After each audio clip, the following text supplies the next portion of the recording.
Bom dia. Bom dia. Louvado seja nosso Senhor Jesus Cristo. Para sempre seja louvado. É uma alegria imensa estar aqui com vocês nesta manhã. Para aqueles que não me conhecem, meu nome é Edmilson, eu sou do Rio Grande do Sul. Moro numa cidade chamada Portão, ela é uma cidade meio rodoviária, assim. Não tem nada de muito importante, mas ela fica entre Porto Alegre e a Serra. Então, se alguém for ao Rio Grande do Sul, for à Serra, vai passar por ela. Só esse é o fato. Sou casado, pai de 3 filhos, da Celina, do José e da Maria Isabel.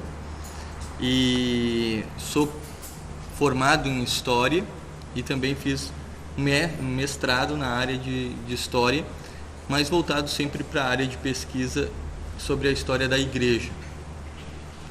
E desde 2018, a gente está nesse apostolado junto com o professor Felipe Neri, de ir levando esse ensino católico aos lugares, mas já estudo esse tema desde 2016, 2015 ali, quando a gente começou a fazer o caminho para abrir uma escola lá no Rio Grande do Sul. Enfim, acho que é isso. No nosso dia de hoje, que nós vamos aqui, o nosso ensino de hoje, ele vai se dividir em 2 grandes temas. O primeiro, nós vamos falar sobre a história da educação católica. Esse é o primeiro tema que nós vamos abordar. Como que a educação católica, ela se desenvolveu e quais foram os efeitos dela, quais foram as consequências dessa educação católica. Por que a gente vai fazer isso? Porque a história, ela tem uma função muito importante, porque ela nos dá uma base para a gente saber aquilo que a gente deve fazer, quais são as nossas origens. E ela nos mostra também aquilo que aconteceu no passado e aquilo que pode ser repetido. Através da história nós podemos ver os eventos que ocorreram, aquilo de bom, aquilo de mal, aquilo de verdade, aquilo de mentira que aconteceu, que pode ser repetido ou que pode ser evitado. A história, ela tem sempre essa função de aprender, né, de nos ensinar, na verdade. A história tem esse trabalho de ensinar-nos a viver. Por isso que Cícero, grande escritor romano, dizia que a história, ela é mestra da vida. Porque quando nós olhamos para o passado, nós vamos tentar entendê-lo, e há coisas que ocorreram no passado que a gente deve evitar, mas há coisas que ocorreram no passado que a gente precisa retomar. Além disso, a história, ela fundamenta ações. Quando nós conhecemos a nossa história, nós descobrimos a nossa identidade. Nós descobrimos para que serve as coisas. Por que as coisas foram construídas? Por que elas foram feitas? E a partir disso a gente vai ter um fundamento para agir. Então todas as ações, elas buscam uma fundamentação histórica. E isso, para nós católicos, é mais importante ainda, porque hoje nós não sabemos, digo assim em termos gerais de humanidade, nós não sabemos o que é a educação e para que serve a educação, e nesse mesmo ponto, muitos católicos não sabem o que é ser católico e para que a igreja serve. E isso ocorre principalmente porque não conhecem a sua história. Então a história ela é importante para isso. Por isso que a gente vai estudar a história da educação católica. A gente não vai falar outras educações que existem. Educações com um asterisco, porque a verdadeira educação é somente a educação católica. Porque ela ensina a pessoa, ensina o todo. Ela não ensina uma parte. Ela não ensina apenas o ensino técnico, apenas um ensino intelectual, mas ela também dá um ensino espiritual. E esse é o coração da educação católica. Então a gente vai estudar as suas origens e os seus efeitos. Esse é o primeiro tema que a gente vai abordar. E o segundo é quando nós vamos falar de uma questão mais prática, principalmente para vocês que estão abrindo a escola, que é como estudar história e também como ensinar história voltado para a educação fundamental 1. Bom, a criança desde os 4 anos ali, a gente já pode falar um pouquinho mais desse tempo dos 6 até os 10 anos, 11 anos aí, que é a educação do Fundamental 1, que é o do 1º ao 5º ano. Então a gente vai falar um pouquinho disso, desses temas, vamos ver se vai dar tempo de falar tudo, mas enfim, isso aí a gente vai vendo. Uma breve introdução antes de abordar esse tema da educação, da história da educação, quero falar um pouquinho do papel da igreja na sociedade. Por conta da Revolução Francesa, em 1789,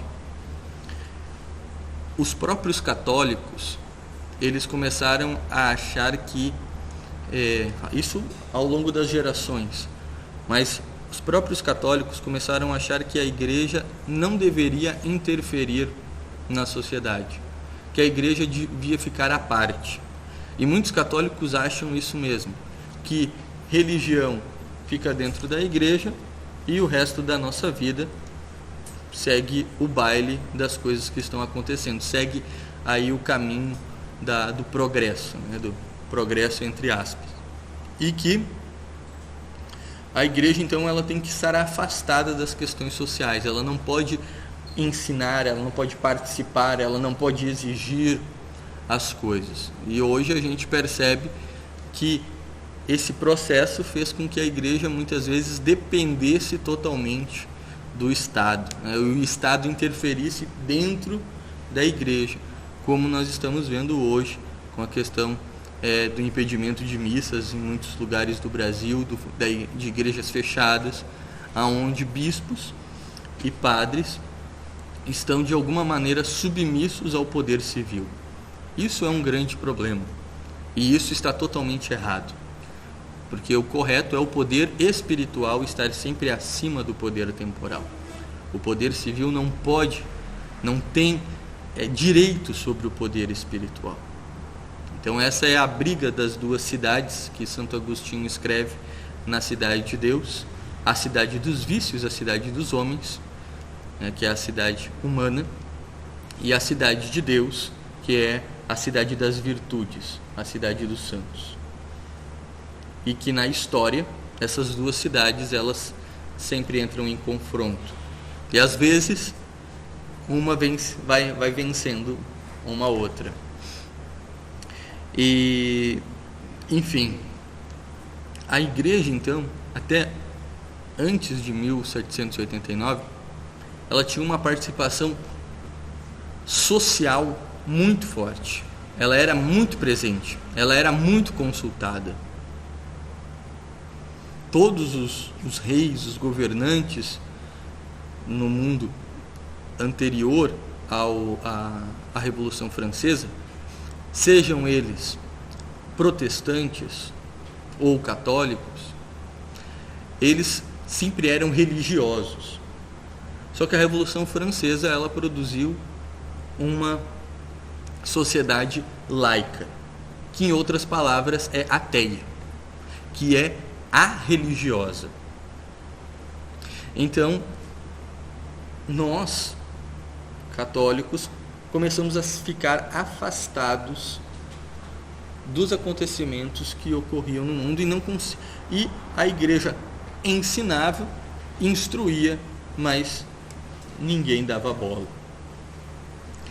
E hoje as pessoas acham que o catolicismo ele deve ficar somente fechado à igreja. Só que o que acontece?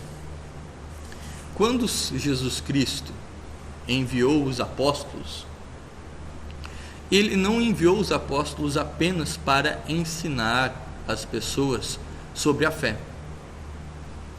Os apóstolos, eles levaram, além do evangelho, eles levaram toda uma educação, toda uma doutrina que Cristo havia deixado para ele durante os seus 3 anos de vida pública, os 3 anos que os apóstolos passaram aprendendo.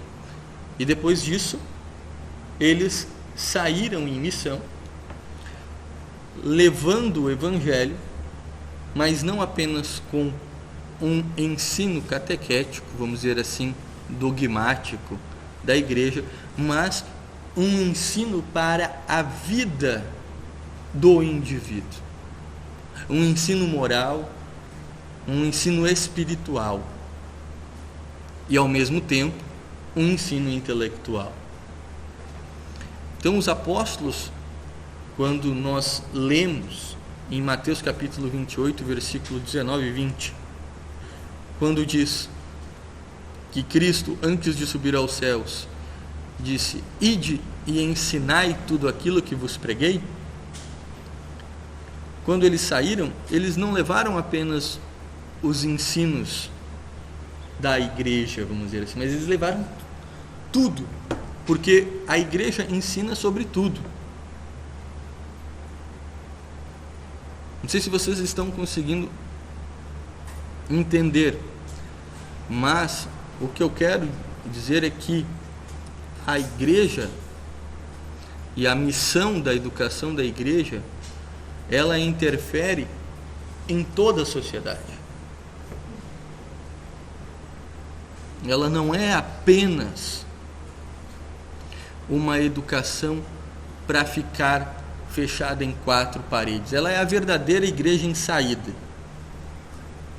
Que não é essa igreja em saída que muitos defendem, que hoje estão, os mesmos que defendem a igreja em saída estão defendendo a igreja fechada. É meio estranho isso aí, né? Mas a verdadeira igreja em saída é esta. É aquela que vai levar o evangelho a atingir todas as pessoas e em todos os âmbitos da vida dela. Então, quando os apóstolos saíram, eles foram provocando conversões em massa.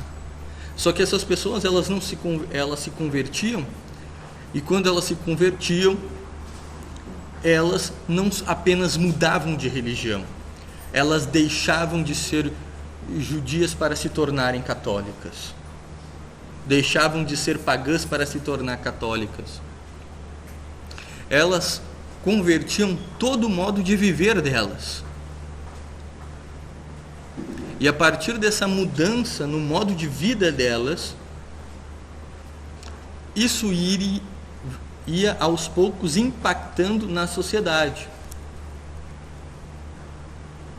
Então, os apóstolos, eles levavam esse ensino, as pessoas se convertiam, e lá, digamos assim, temos um ferreiro.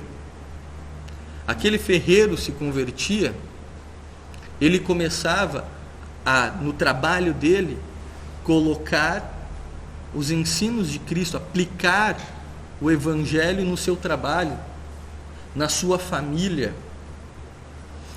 Quando ele ia na rua, ele deixava de frequentar coisas que não deveriam ser frequentadas. E isso, aos poucos, foi impactando dentro do Império Romano. Aos poucos, isso foi atingindo a sociedade romana.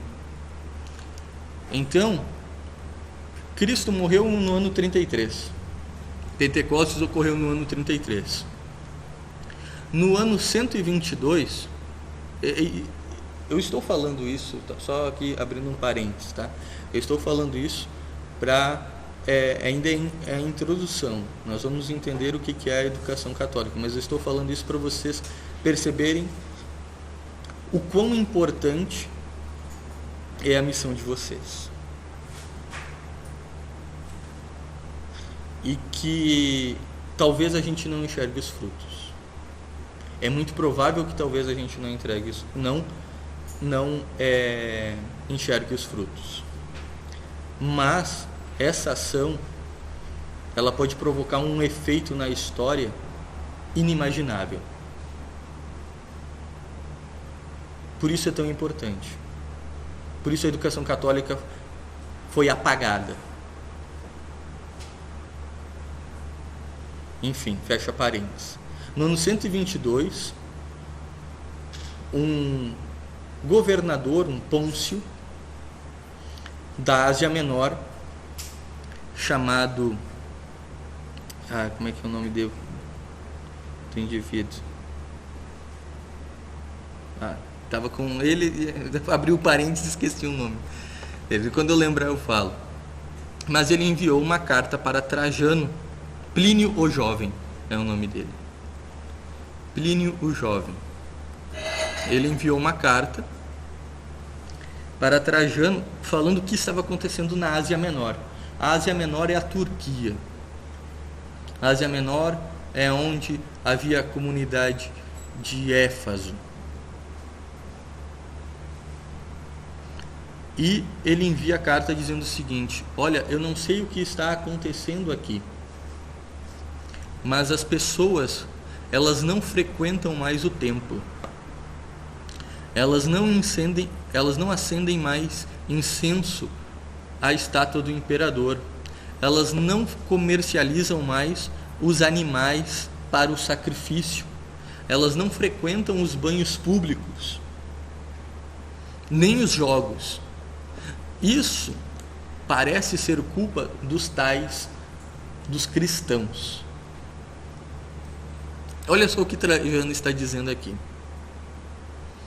Que as práticas pagãs comuns que eram realizadas no Império Romano, na região da Ásia Menor, não estavam sendo mais realizadas. As pessoas haviam parado de frequentar. Por culpa do quê? Dos católicos, dos cristãos, que ensinavam as pessoas, e isso impactava na vida delas, porque a verdade, ela realiza isso. Quando nós descobrimos a verdade, a gente muda, a gente se converte, e a partir dali, aquela realidade local mudou. E olha só, isso é um espaço do ano 33 ao ano 122, 2 gerações. Em 2 gerações, eles alteraram uma realidade local, de um império que ainda perseguia eles, de um império mundial. Se eu vi um período com um império mundial, o império mundial foi um império romano. E um grupinho de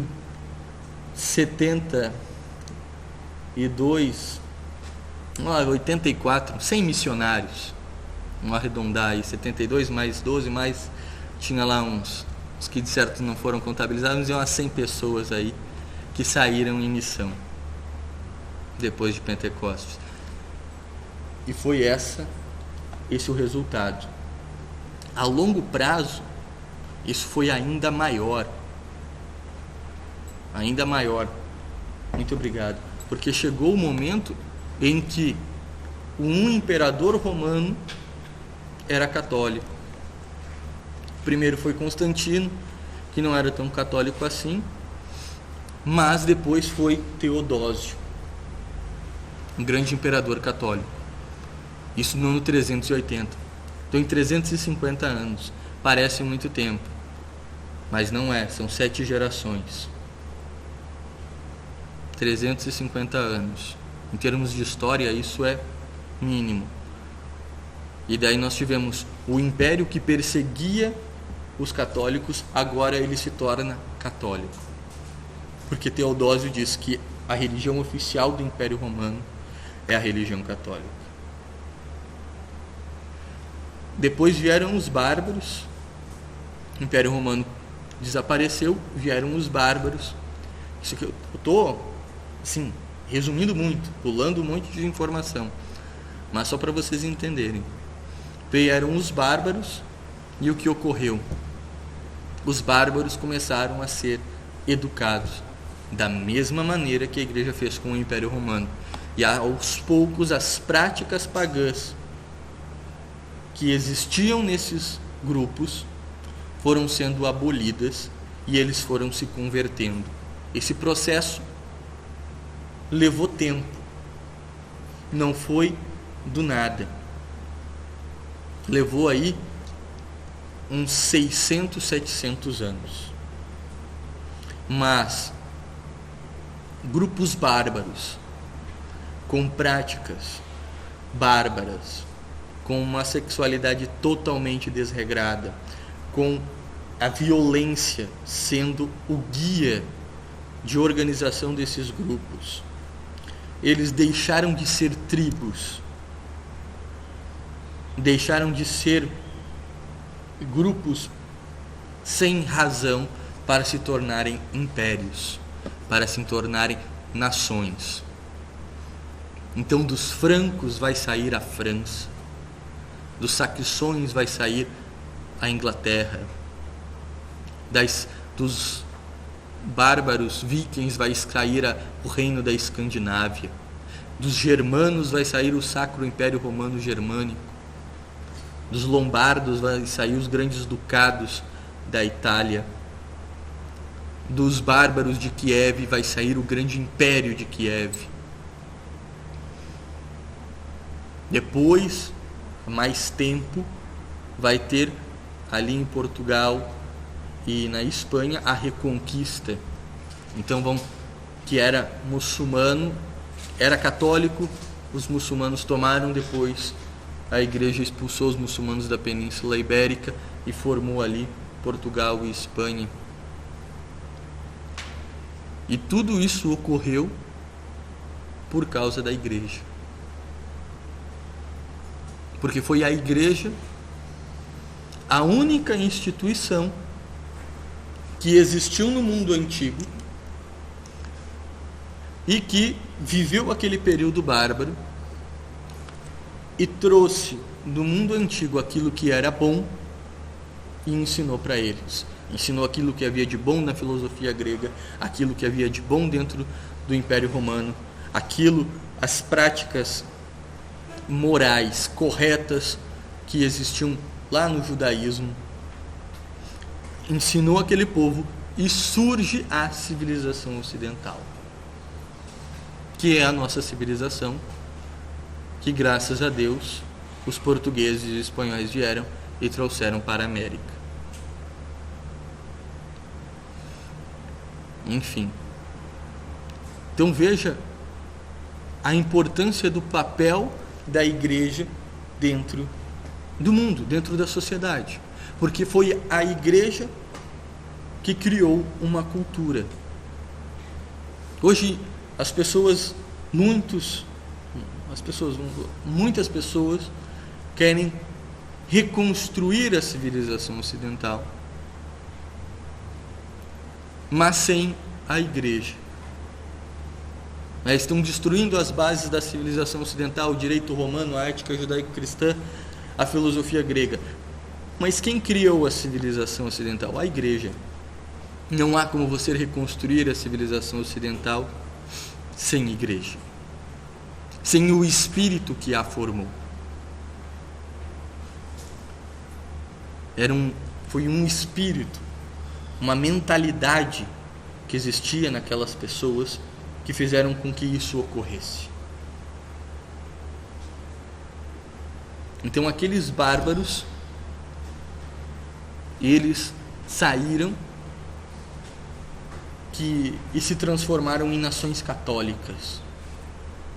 E ali surgiu, durante o século XI ao século XIV, até metade do século XIV, o período mais áureo da história do catolicismo, que foi a cristandade, que foi a verdadeira União Europeia, onde eram povos de nações diferentes, com línguas diferentes, com culturas diferentes, com histórias diferentes, mas algo os unia, que era a fé católica.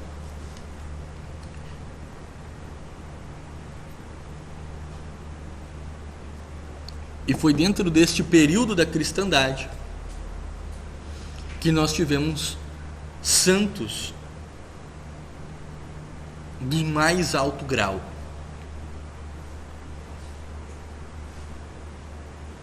Santos de estaturas espirituais e intelectuais de uma distância galáctica de nós, como Santo Tomás de Aquino, como São Boaventura, como São Francisco. É somente numa sociedade como aquela para santos como estes existirem, por causa do espírito que havia lá.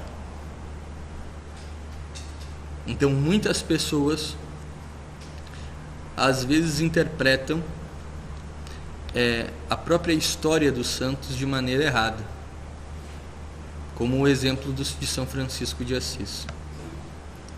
Muitas pessoas dizem que São Francisco de Assis apareceu para ensinar a igreja a humildade, porque naquele tempo a igreja era avarenta, só buscava a riqueza, só buscava a luxúria. A hierarquia da igreja estava corrompida, então aparece São Francisco para ensinar. Não, isso é mentira, está errado.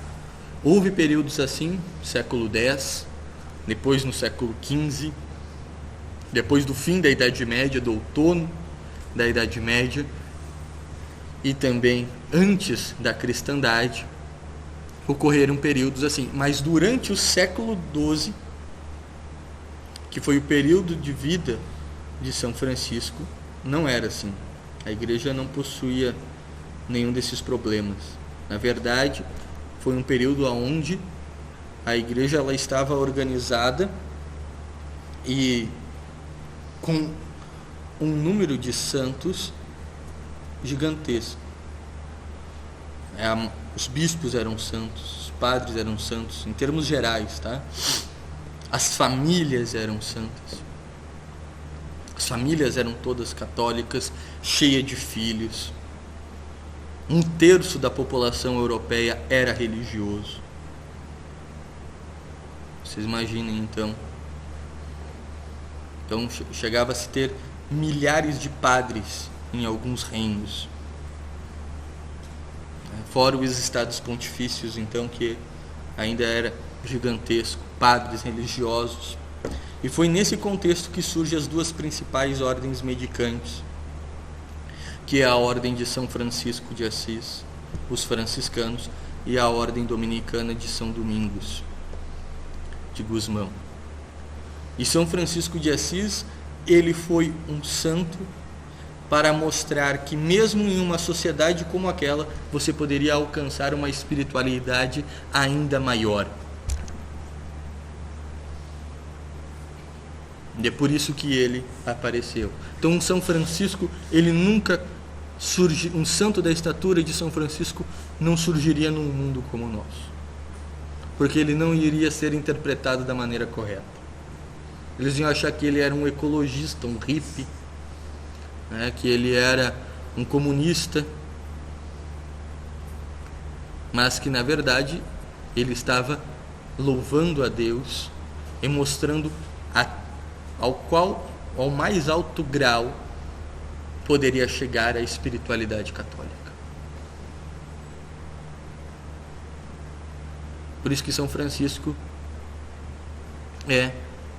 tirando Nossa Senhora, tirando São José, o maior santo.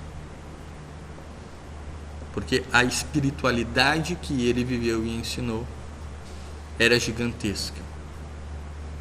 Ele foi o homem que levou ao pé da letra todo o Evangelho. Ao pé da letra, literalmente, cada vírgula. Então algumas pessoas dizem assim: se você seguir a Bíblia, tudo que está dito, você vai ficar louco. Você vai virar São Francisco. Louco, realmente. Mas é um São Francisco. Então, isso surgiu por quê? Por causa da igreja. E qual foi a grande missão da igreja para realizar isso? Foi a educação. Foi através do ensino.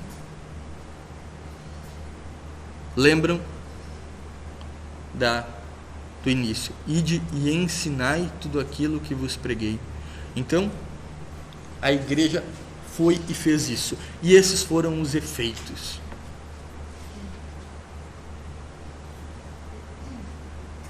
E através da educação que a igreja criou uma civilização, que a igreja criou a cristandade, que a igreja fez com que surgisse o grande ápice, que é da história do catolicismo, que foi ali o período do século XII, século XI, até o século até a metade do século XIII, século XIV. Enfim, através do ensino, através da educação. Então a igreja, ela tem um chamado civilizacional.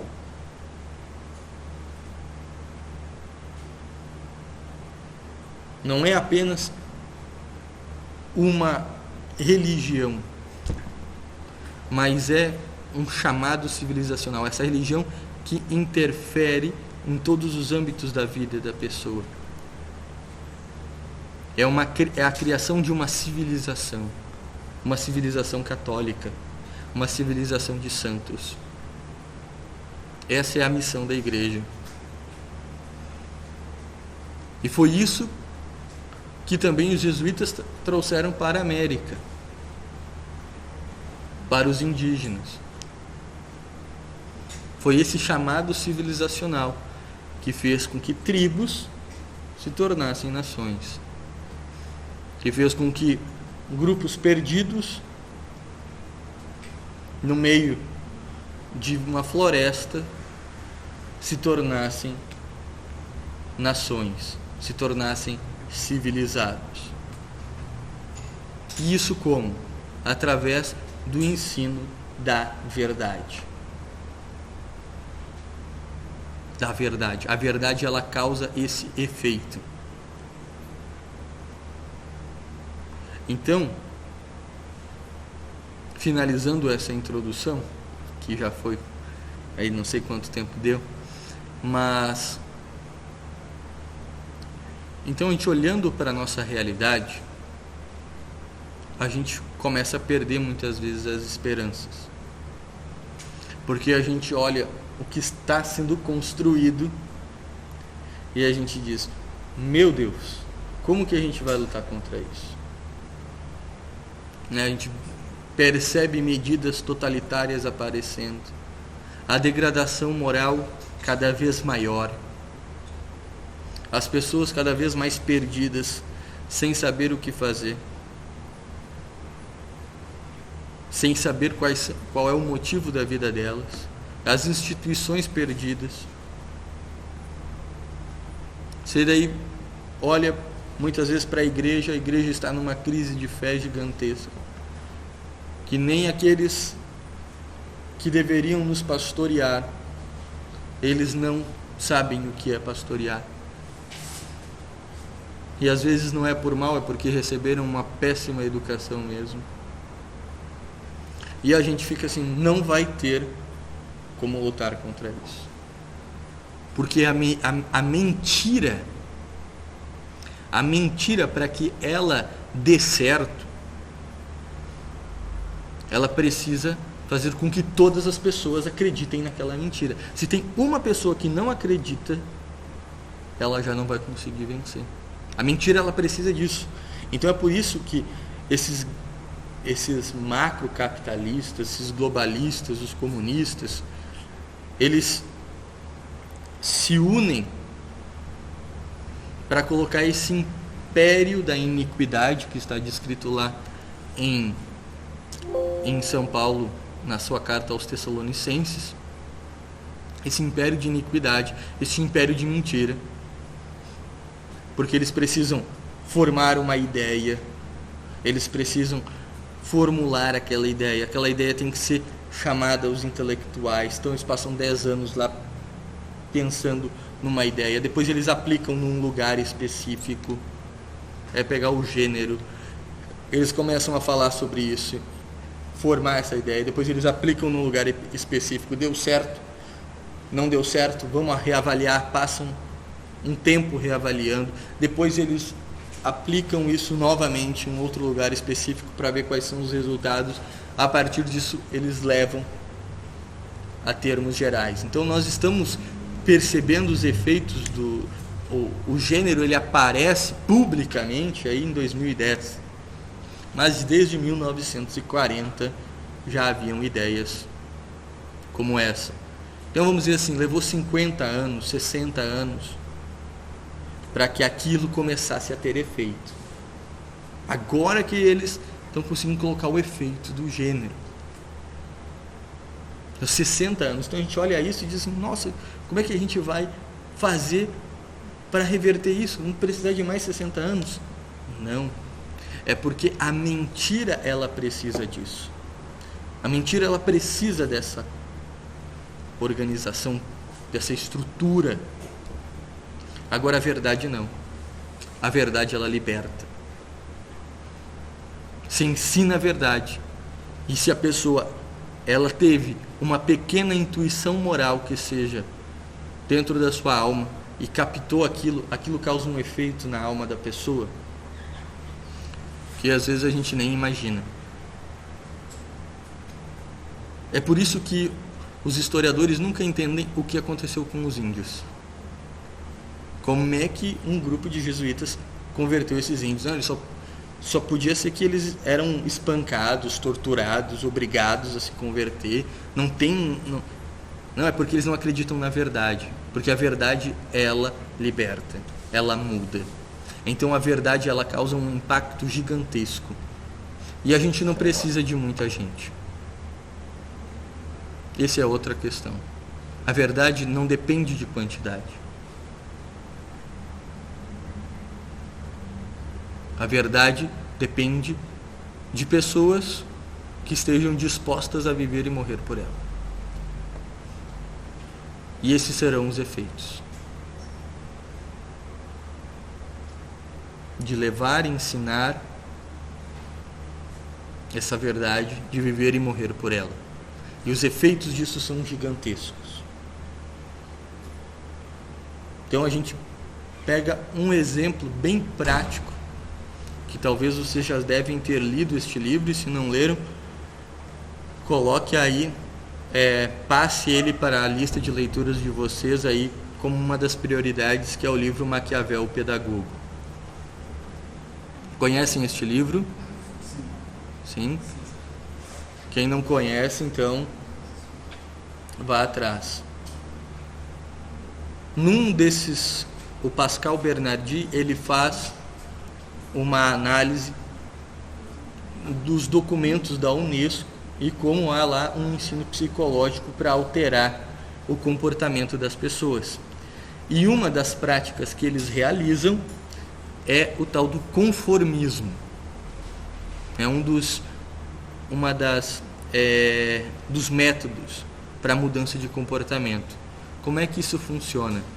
Eles pegam 9 pessoas que foram instruídas a falar uma mentira e pegam uma pessoa que eles querem que passe a acreditar naquela mentira. Então eles colocaram um quadro, desenharam 4 linhas de tamanhos diferentes e chamaram uma pessoa que estava na rua para ser entrevistada.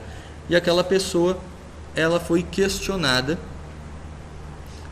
se aquelas linhas elas eram todas iguais, do mesmo tamanho, ou elas tinham tamanhos diferentes. Então eles olhavam e enxergavam tamanhos diferentes. Só que antes dela responder, ele perguntou, o entrevistador perguntava para outras 9 pessoas que eram atores. E as 9 pessoas diziam, todas elas, que as linhas eram iguais. E daí quando chegava o 10º, que era aqueles que eles queriam avaliar, o 10º, por medo daquelas 9 pessoas, dele ir contra elas, dele ser ridicularizado, dele não ficar do lado delas, então dele se conformava e dizia que eram todas iguais. 90% diziam que eram todas iguais, mesmo enxergando as linhas de tamanhos diferentes. Isso se chama conformismo. Só que daí, olha que interessante, e esse é o mais importante para nós.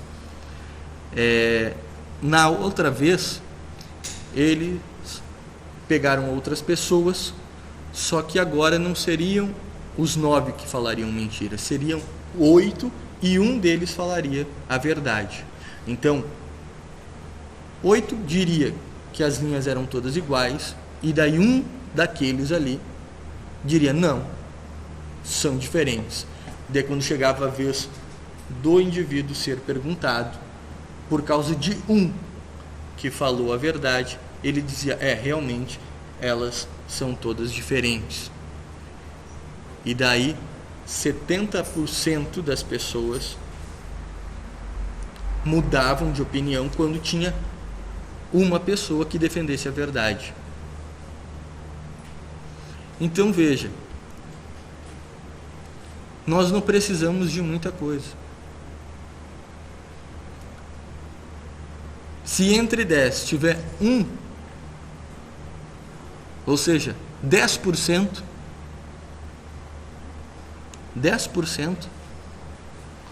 você já faz com que 70% da massa mude.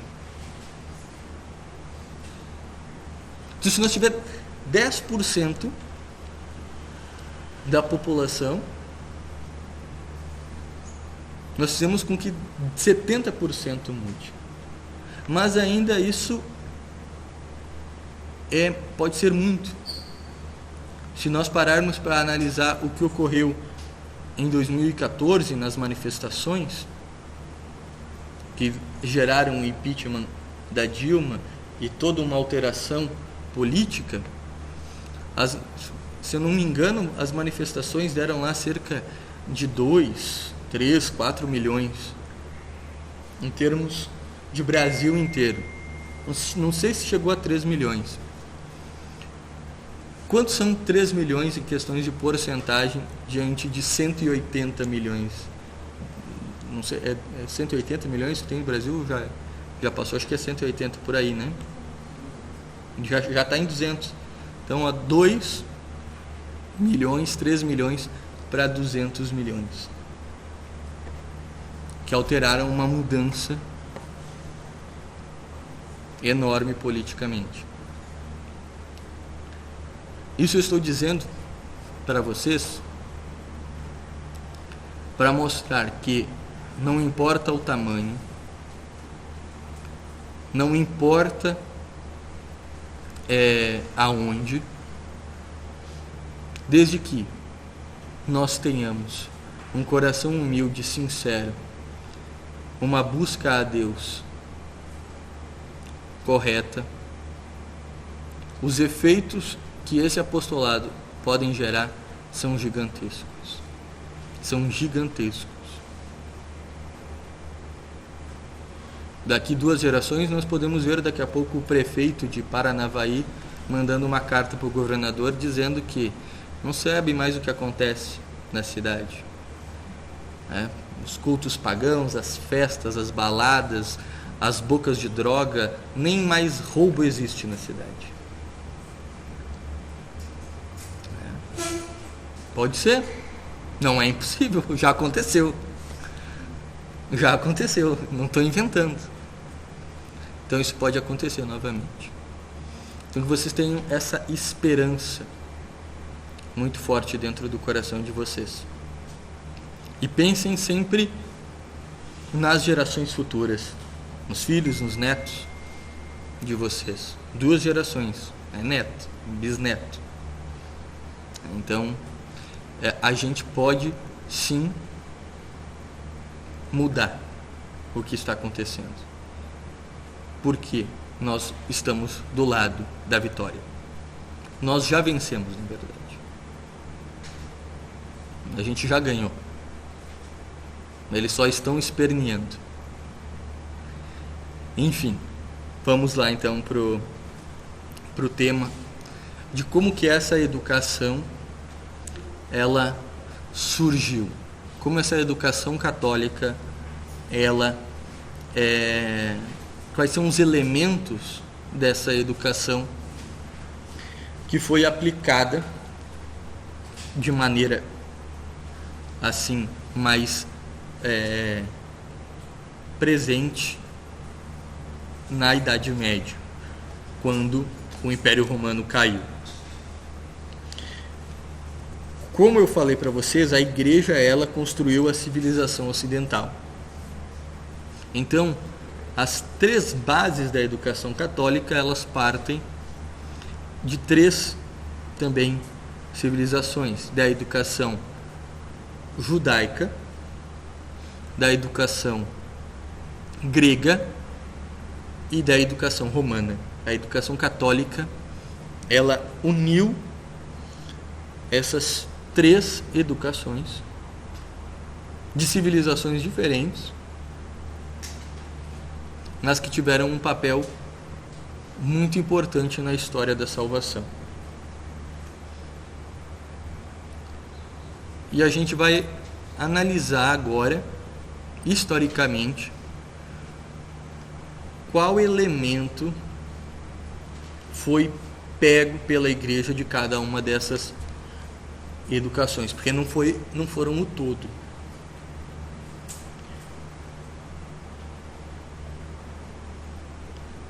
E para iniciar, a gente vai começar com a educação mais antiga, que é a educação judaica, da civilização mais antiga das 3, que é a civilização judaica. E isso que eu vou falar para vocês não está muito claro nas Sagradas Escrituras, mas está presente. Só que a gente acaba às vezes não percebendo. Que é o quê? É um ensino espiritual. Então, o grande legado que a Igreja pegou da educação judaica foi o ensino espiritual que havia. Claro que a Igreja foi aprofundando, seguindo aquilo que Jesus havia deixado. Mas esse ensino espiritual já era dado de alguma maneira aos judeus. Isso começa quando? Começa com Abraão. Abraão, que é um dos descendentes de Sem, filho de Noé, vivia na cidade de Ur, na Mesopotâmia, e vivia numa cidade pagã, politeísta, até que Abraão tem um chamado onde Deus conversa com Adão, chega a Abraão, e Abraão então ele sai de Ur e inicia uma peregrinação até Israel, até a Terra Prometida, até a região da Palestina. E nisso ele recebe uma grande promessa de que ele, que era estéril, teria filhos incontáveis como as estrelas, e que ele deixaria aquela região para ir para uma terra que correria leite e mel. Então Abraão ele é considerado o pai da fé, porque ele foi o primeiro maluco da história, né? Um homem já idoso, estéril, que acredita que vai ter filhos incontáveis como as estrelas, e inicia uma peregrinação gigantesca naquele tempo, né, no meio de desertos, saindo lá da região do Irã, mais ou menos, até a Palestina, até Israel. Então isso é uma maluquice, mas isso é a fé. Então, para termos humanos, parece maluco. E Abraão acredita nisso, e ali inicia, dentro da história do judaísmo, o chamado período dos patriarcas. O que seria um período dos patriarcas? Seria um pai de família que representava todas as outras famílias e que conduzia elas. Abraão não foi sozinho, não foi apenas ele e Sara, foi uma caravana junto com ele.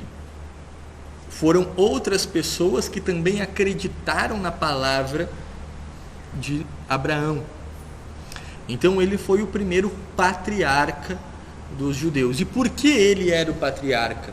Agora vem a grande questão. Porque ele era o único que se comunicava com Deus. As outras pessoas não se comunicavam com Deus. Como nós nos comunicamos com Deus? Aí vem a grande questão. Quando a gente lê a Sagrada Escritura, diz assim: Abraão falou com Deus. A gente acha que Deus apareceu assim. E aí, Abraão, tudo bem? Como é que você está? Faz o seguinte, isso. Tá certo, vou fazer. E, bom, pode ser que também ocorria, mas não era assim do nada. Abraão estava lá, sentado, conversando com Sara, e de repente batia na porta dele e era Deus querendo conversar com Abraão. Como é que nós nos comunicamos com Deus? Através da oração. Exatamente. Através da oração. Então Abraão rezava e se comunicava com Deus. A oração é uma comunicação com Deus, onde você escuta, você fala e você escuta. Um diálogo. Abraão era o único que sabia rezar. Ele era o único que sabia rezar. As outras pessoas não sabiam rezar. As outras pessoas não sabiam se comunicar com Deus. As outras pessoas não sabiam como que elas iriam conversar com Deus. Então, Abraão ele se tornou o grande patriarca, porque era ele que subia o monte, chegava e descia, vamos para lá, vamos para cá, e dava as instruções para o povo. Isso ocorreu por mais ou menos ali o ano 2000 a.C., quando Abraão aparece. Abraão ensina ao seu filho Isaque. Isaque é o sucessor de Abraão, mas porque Abraão ensinou Isaque a rezar. Abraão levava Isaque junto para realizar as orações, para subir o monte, para realizar o sacrifício. Então Isaque aprendeu a se comunicar com Deus, aprendeu a ouvir a Deus, aprendeu a conversar com Deus a partir dos ensinamentos do seu pai. E Isaque se torna o segundo patriarca. Isaque tem 2 filhos, que foram Esaú e Jacó. Esaú deveria ser, porque ele era o primogênito, o sucessor, o patriarca sucessor de Isaque. Mas veja como que, isso aqui é muito interessante, veja como que no período dos patriarcas, eles não se organizavam com regras humanas. Não, é porque o primogênito vai ser o líder. Não era o primogênito líder. era aquele que tinha liderança espiritual, aquele que sabia rezar. Tanto Esaú como Jacó foram ensinados a rezar. Só que conta a história que Esaú vende ao seu irmão a sua herança como condutor por causa de lentilhas. Isso ocorreu de maneira literal, mas também é um exemplo alegórico de que, se nós estamos mais preocupados com as questões materiais do que com as questões espirituais, nós perdemos muitas vezes a nossa vocação. E foi o que aconteceu com Esaú. Esaú vendeu, não se preocupou, que para ele mais importava as lentilhas do que a oração. Então Jacó sucedeu Isaac. Jacó teve 12 filhos. Dentro desses 12, os 2 que aprenderam a fundo aquilo que Jacó havia ensinado foi o seu filho José e o outro que eu sempre esqueço o nome, que é o mais novo que José. Benjamim, perfeito. Dos 12, Benjamim e José eram aqueles que tinham a maior sintonia espiritual. José era o mais, tanto que tinha o dom da profecia. E que, de maneira providente, graças à providência divina, ele foi vendido como escravo por seus irmãos, e a partir disso ele conseguiu chegar até o Egito, traduzir os sonhos do faraó, fazendo com que o Egito fosse o único império do mundo naquela época, naquela região, a sobreviver da grande fome e da grande peste, da grande seca que ocorreu naquele tempo. E assim o povo de Israel sobreviveu, porque eles vão vir depois, através de José, para o Egito, e vão ali ficar no Egito, e vão conseguir sobreviver àquela peste que atingiu o mundo inteiro. Todas as nações do mundo vinham buscar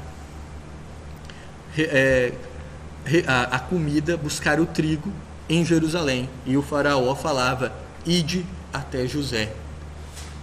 Não era José que é a prefiguração no Antigo Testamento de São José, pai de Jesus, pai da providência. Ide até José. Então, se está precisando de alguma coisa aí na providência divina, ide a São José. Enfim, e José, ele se tornou aí, naquele período, o patriarca do povo hebreu, sucessor de Jacó. Então é muito interessante, abrindo parênteses aqui, é muito interessante como a providência divina ela realiza.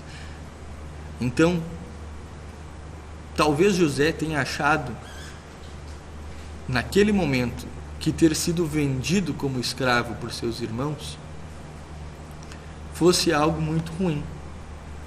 Mas, como diz as Sagradas Escrituras, tudo converge para o bem daqueles que amam a Deus. Então aquilo foi, na verdade, um bem que os irmãos dele estavam realizando a José e a eles, sem saber. Essa é a Divina Comédia.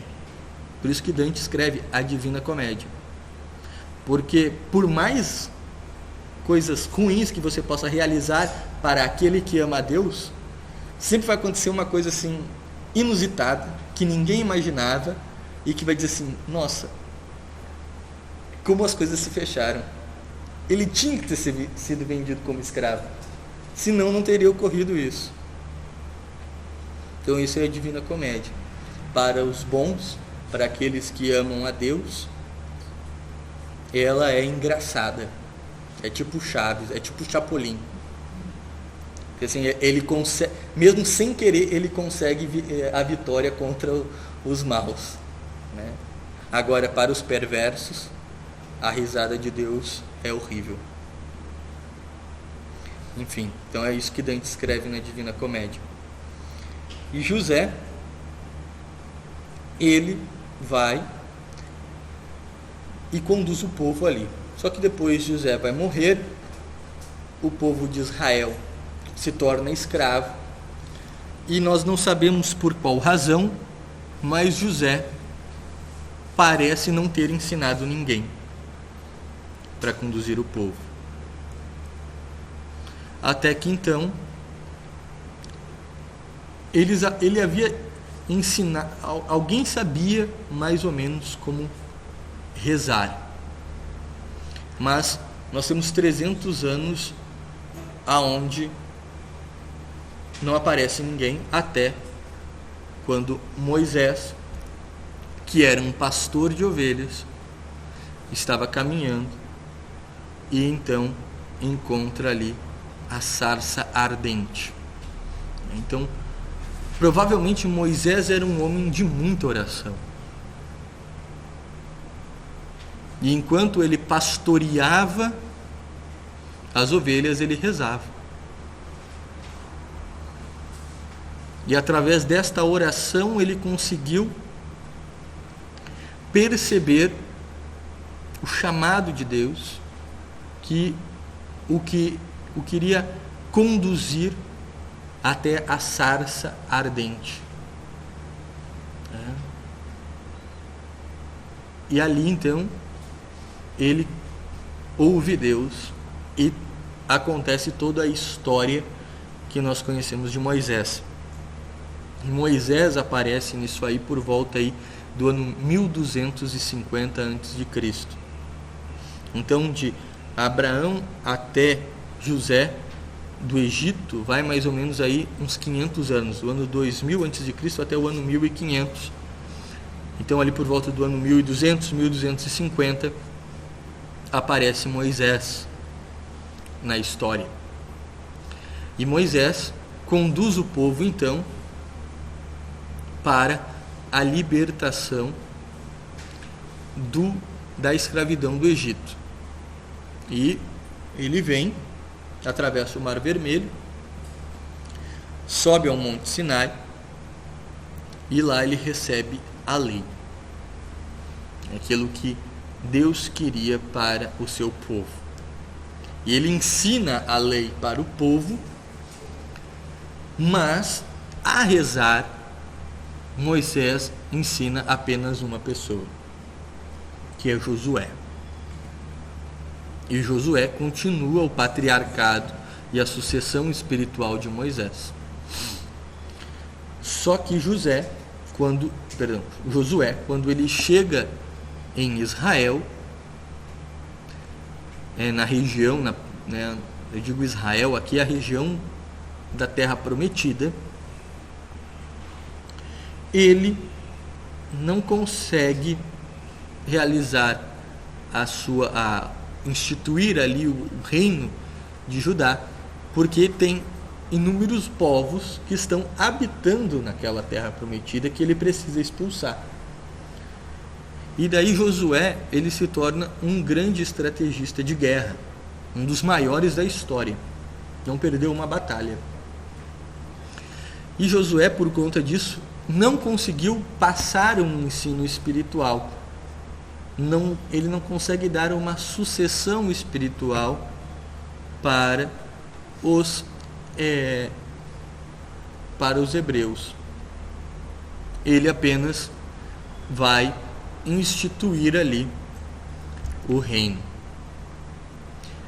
Enfim, o que acontece nesse período? Inicia então, depois de Josué, o período dos juízes, aonde era o sumo sacerdote que ensinava o povo através da lei, e eles então tinham que dar dar seguimento ali à sua organização social através do sumo sacerdote, que ele era o líder, mas ele não era o rei. O rei dos judeus era o próprio Deus. Alguns dos juízes, alguns dos sumos sacerdotes,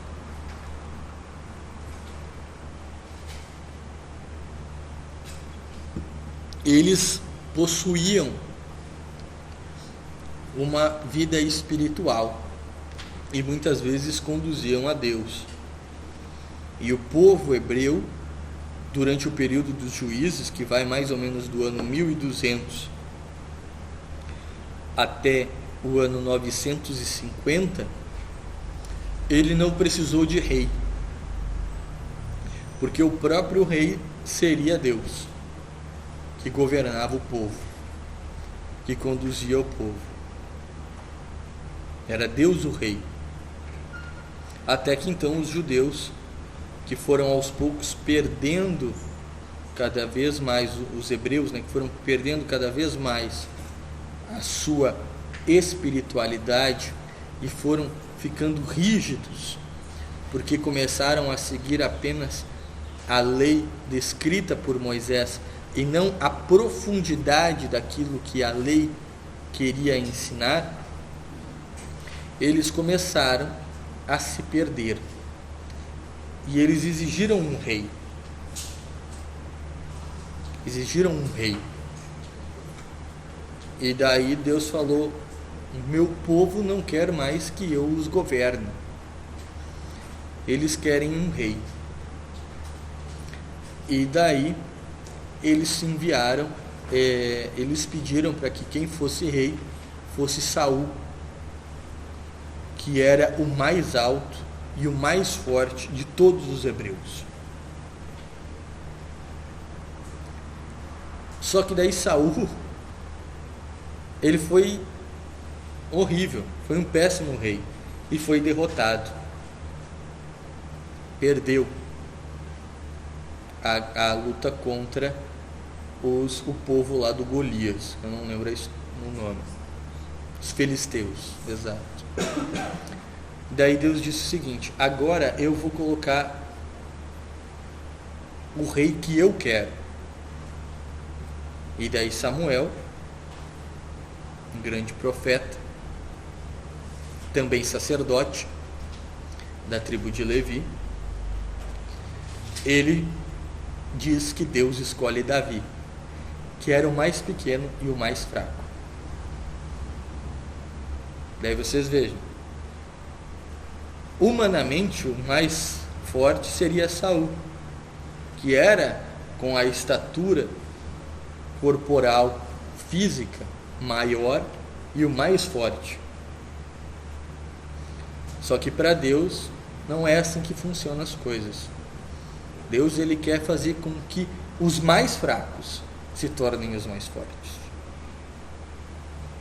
E daí ele chama Davi. E Davi vence Golias. E Davi se torna rei. E se torna o grande rei do povo hebreu. E a partir daquilo ali, surge então o reino de Judá. E aqui vem o grande ponto importante da educação judaica. Dentro desse período, Samuel, que é aquele menino que estava lá com Eli, lá no templo, e daí escutou Samuel, Samuel, e daí foi lá: Eli, por que tu me chamou? Daí na terceira vez ele disse: eis-me aqui, Senhor. O que Samuel estava fazendo? Samuel estava ouvindo aquilo que Deus faz a nós todos os dias, que é um convite. Deus nos convida a rezar. Deus nos convida a nos unir com Ele. E às vezes a gente acha que para Deus falar as coisas, precisa se acontecer coisas extraordinárias, ou que nós precisamos sentir alguma coisa. Mas Deus, ele fala conosco muitas vezes através de intuições. Às vezes você nem estava pensando em alguma coisa e você tem uma intuição. E você não segue aquela intuição e você se dá mal. Ou você segue e se dá bem. Aquela intuição pode ser um convite de Deus para você. Alguma coisa que Deus está te orientando. Só que para a gente ter esse feeling, né? Esse know-how, a gente precisa rezar cada vez mais. Quanto mais se reza, mais sintonia com Deus você vai ter e mais você vai perceber.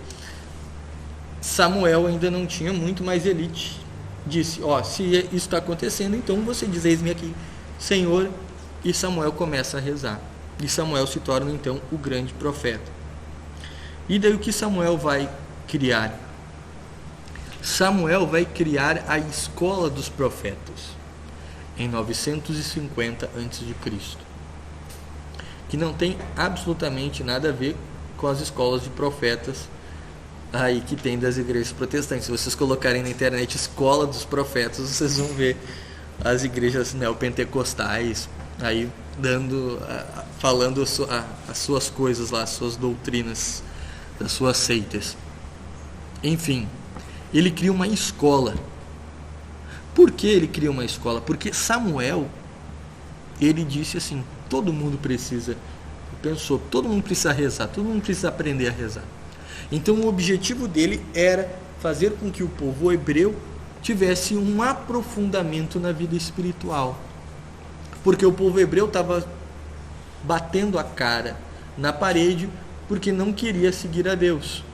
Porque achava que as suas visões humanas eram superiores à vontade de Deus. Então escolheram Saul, se deram mal.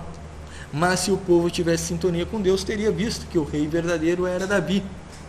Então Samuel, ele cria essas escolas em uma família espiritual, aonde terá um líder daquela escola, um professor, e aquele professor, ele era um líder espiritual para os outros. Só que ele não era escolhido porque ele era o mais inteligente, ele iria ser o mais inteligente de qualquer maneira, mas ele não era escolhido porque ele tinha um diploma. Ele era escolhido porque ele era o mais santo. Da mesma forma que o patriarca, lá no período dos patriarcas, era o patriarca porque ele era o mais santo. Jacó era mais santo que Esaú. José era mais santo do que seus outros, José e Benjamim eram mais santos do que os seus outros irmãos. Então não era porque era o mais velho, não era porque tinha um diploma, era porque era o mais santo. E o mais santo era o condutor daquela escola. E ele começa a espalhar essas escolas pelo reino de Judá, aonde o objetivo era ensinar as pessoas a rezar da mesma forma que ele havia aprendido. Isso gera o quê? Isso gera o grande período dos profetas. Você pega aquele livro dos profetas, você pega ali a parte da Bíblia do livro dos profetas, onde tem vários profetas ali, todos esses profetas, eles estudaram na escola dos profetas que Samuel criou. Apenas um não estudou, que foi Jeremias. É por isso que Jeremias, no capítulo 1, ele só fica lamentando.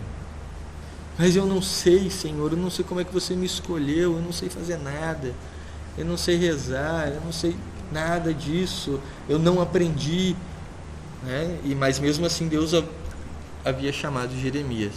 Os outros todos eram pessoas que aprenderam a ter vida espiritual através da escola dos profetas.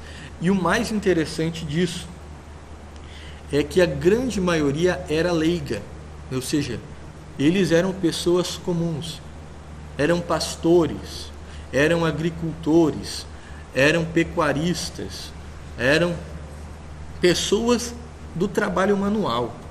Os únicos que eram sacerdotes, que eram da tribo de Levi, que eram sacerdotes, que saíram, que eram grandes profetas, que saíram da escola dos profetas, foi Isaías e Ezequiel. Os outros, eles eram pessoas comuns. Então Jonas, Baruque, Amós, enfim, os profetas, e Elias, eles eram pessoas, não eram sacerdotes, não eram da classe sacerdotal. E isso gera um efeito gigantesco na história do judaísmo. Por quê? Porque eles começam a entender, na história do judaísmo, na história do povo hebreu, porque eles começam a entender ali o que iria acontecer e qual era o fim, o porquê que Deus havia os escolhido. Por que Deus escolheu aquele povo? Por que Deus libertou eles da escravidão? Então as pessoas acham muitas vezes que o povo judeu foi liberto da escravidão porque Deus não conseguiu ver o seu povo lá sofrendo, perdido, sendo escravo e tal, porque os judeus queriam deixar de ser livres. Os judeus, eles queriam ser escravos, eles estavam muito bem sendo escravos. E a gente percebe isso ao decorrer da história depois da libertação. Eles vão ficar se lamentando. Ah, Moisés, tu nos trouxe aqui para passar fome aqui no deserto. Lá no Egito a gente era escravo, mas pelo menos tinha cebola. Quando Moisés começou a mandar as pragas, eles começaram: para, Moisés, tu tá só ferrando a gente.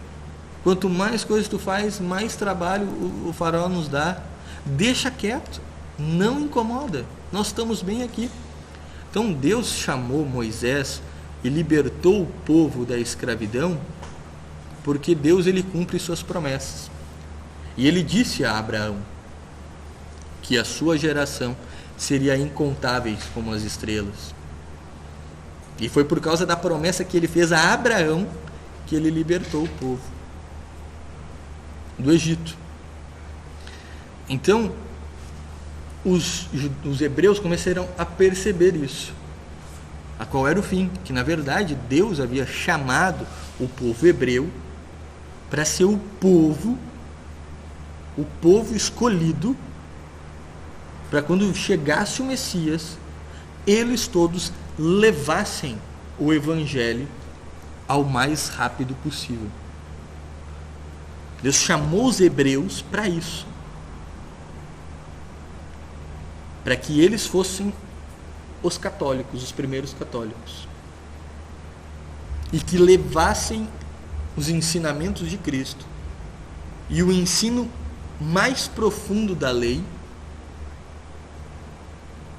para o mundo inteiro. E Deus foi preparando desde Abraão até Jesus esse povo. Só que, claro, Deus não interfere no livre arbítrio de cada um de nós. Muitos desses hebreus não quiseram saber disso. Mas, enfim, o que acontece? No ano... Deixa eu ver se eu anotei aqui. No ano 587, ocorre a invasão do Império Babilônico no Império de Judá. E o reino do norte, se eu não me engano, cai. Ele era o reino do norte e sul, o reino do norte, ele cai. E daí a escola dos profetas, ela se perde. E ela deixa de existir. Por quê? Porque os hebreus, na verdade o Nabucodonosor, rei dos babilônios, ele era um homem muito inteligente. E ele pegava os líderes e ele não matava eles, não torturava eles. Ele pegava os líderes, levava para a Babilônia e mostrava a grandeza do reino. Veja só o que eu construí. Olha só os meus jardins suspensos, né, que eram cascatas em pirâmides. Olha o banquete que eu vou lhe oferecer. Olha onde você vai dormir. Olha o ouro. Ele pegava os líderes, os reis, os profetas, os sacerdotes e levava para lá e convencia eles a ficar do lado deles, e eles recebiam isso em troca. E daí os judeus perceberam isso, perceberam que muitos judeus estavam largando os costumes, largando a lei por conta disso. E porque quando o Império Babilônico invade o Império de Judá, todos os hebreus do mundo que estavam sempre juntos na história, eles sempre ficaram juntos. Agora ocorre a primeira grande diáspora, a primeira dispersão do povo hebreu. E o povo se dispersa. Uns voltam para o Egito, outros vão para a Babilônia, outros fogem para a Península Arábica, vão para a Europa, vão para a Turquia, para a Grécia, enfim, se espalham pelo mundo. Eles, se espalham por toda a região, só que eles precisavam manter a lei. E para manter a lei, então, eles deixam as escolas de profetas de lado e criam as escolas rabínicas, que são escolas para o ensino da lei. Apenas a lei, porque nós não podemos perder a lei. O que Deus nos deixou através de Moisés foi a lei. Então o povo, ele se perdeu espiritualmente. Ele enfraqueceu espiritualmente e abriu espaço para essa visão errada da lei, uma visão muito superficial da lei que Moisés havia deixado para eles.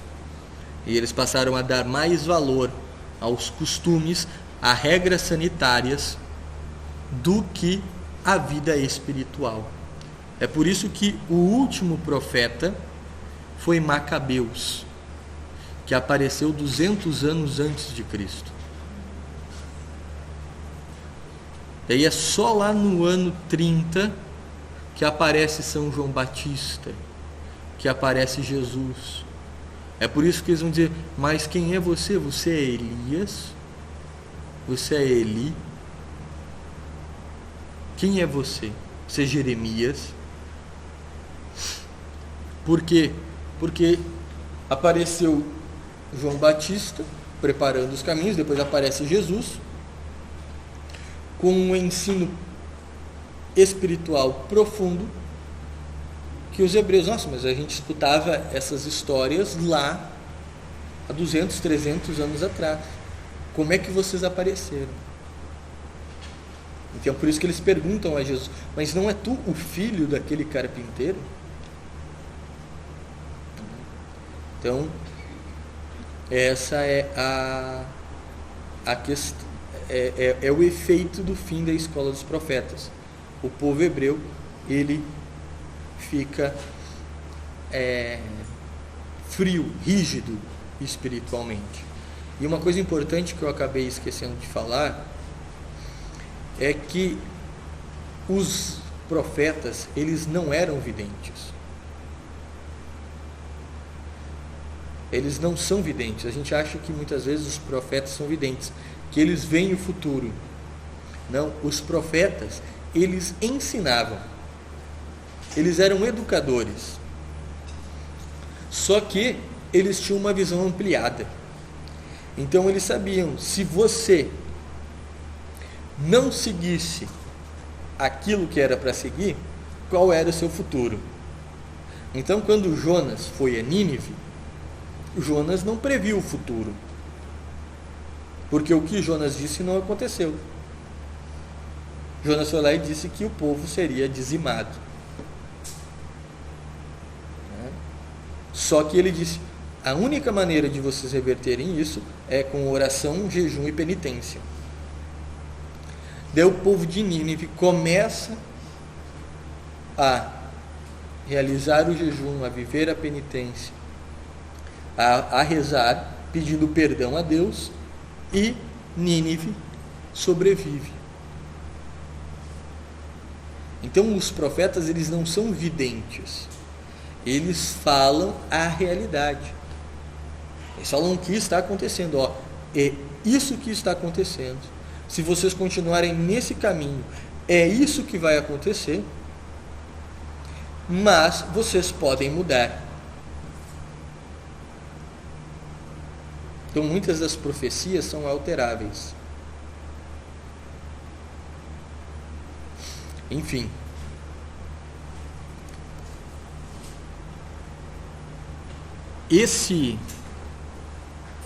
Essa escola de profetas que havia iniciada com Samuel, ela se perde, mas Cristo então a retoma com os 12 apóstolos, mostrando ainda mais do que um ensino espiritual, mas ensinando que ele era o próprio Deus e que ele estava mostrando qual era o jeito correto de viver a lei. E assim, o povo, uma parte do povo, uma pequena parte dos hebreus, segue os ensinamentos de Cristo e vai mostrar qual é a orientação correta para aquela lei. E é isso que a igreja vai pegar para a educação católica dos judeus. Dos judeus não, perdão, dos hebreus. O ensino espiritual. O coração da educação católica é um ensino espiritual. Qual é o objetivo da escola católica? Qual é o objetivo de um educador católico? Da mesma maneira que Samuel queria fazer, é ensinar os outros a se comunicarem com Deus. E ao se comunicarem com Deus, se tornarem santos. É por isso que Hugo de São Vítor vai dizer que o fim da escola é a formação de santos. Então, muito mais do que um ensino técnico, do que um ensino intelectual, o coração da educação católica é a educação espiritual. Não existe educação católica sem ensino espiritual.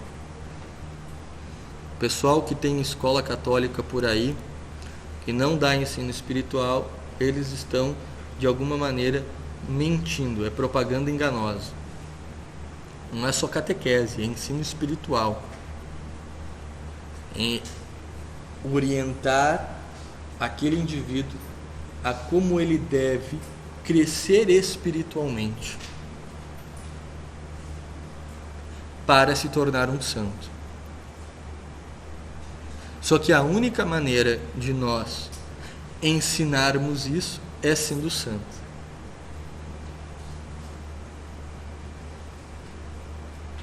É nós sabendo como fazer. É nós aplicando essa educação espiritual que, graças a Deus, no nosso tempo tiveram grandes santos que deixaram um legado muito importante nesse aspecto, como Santa Teresa, São João da Cruz, Santa Teresinha do Menino Jesus, que já nos deram inúmeras instruções de como fazer para nós crescermos espiritualmente. Enfim, Juliana, fazer um intervalo. Alguém tem alguma dúvida sobre essa parte? Professor, você poderia falar a diferença entre hebreus e judeus? É o seguinte, as pessoas acham que Abraão era judeu. As pessoas acham que Moisés era judeu. As pessoas acham que Jeremias e Elias eram judeu. Eles não eram judeus, eles eram católicos. Porque a nossa fé é a fé de Abraão. A nossa fé é a fé de Isaac. A nossa fé é a fé de Jacó. Os judeus, eles não seguiram a fé de Isaac. Eles não seguiram a fé de Elias. Eles não seguiram a fé de Moisés. Eles seguiram uma outra seita que eles inventaram. Porque aqueles que seguiram a fé de Moisés se converteram ao catolicismo. Que esse é o grande objetivo da igreja, de Deus com o povo hebreu. E eu fiz essa diferenciação de propósito, porque às vezes a gente confunde eles. O povo hebreu é uma coisa, a religião judaica é outra.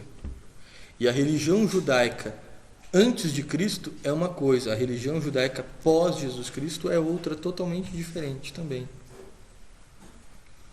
Então, a religião católica é, digamos assim, o judaísmo correto, o judaísmo que se converteu. Aqueles que não se converteram, que se mantiveram judeus, eles não estão na verdade. Eles não estão seguindo o ensinamento de Moisés. Por mais que eles digam que Moisés é o fundador deles. Por mais que eles dizem que Abraão é o pai da fé deles. De alguma maneira não é, porque se fosse eles teriam se convertido. Essa é a diferença.